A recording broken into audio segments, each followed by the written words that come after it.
22 नवंबर 2003 और 20 जुलाई 2026 में एक चीज कॉमन है। दोनों दिन दो देशों के प्रोटेस्टर्स अपने पार्लियामेंट तक मार्च करते हैं, पर दोनों मार्चेस के बाद जो हुआ वो बहुत अलग है। 2 नवंबर 2003 को जॉर्जिया देश में एक इलेक्शन हुआ। 1970 से सत्ता पे बैठा कैंडिडेट इलेक्शंस जीत गया, पर लोगों को इस वक्त तक इस लीडर को लेके इतना डिस्ट्रस्ट हो गया था कि उन्होंने इलेक्शन रिजल्ट्स एक्सेप्ट ही नहीं किया। जनता ने कहा इलेक्शंस में रिगिंग हुई है और कर दिया प्रोटेस्ट शुरू।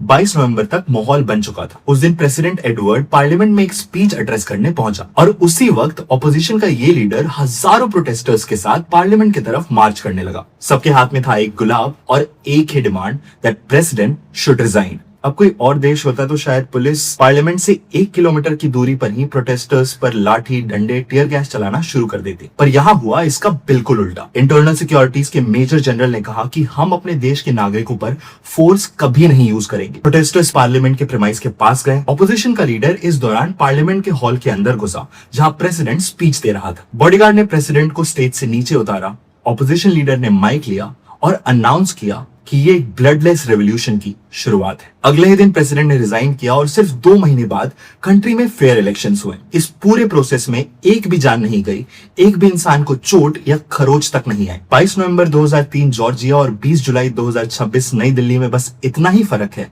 कि एक पुलिस अपने सिटीजन्स के लिए काम कर रही थी और एक उनके अगेंस्ट।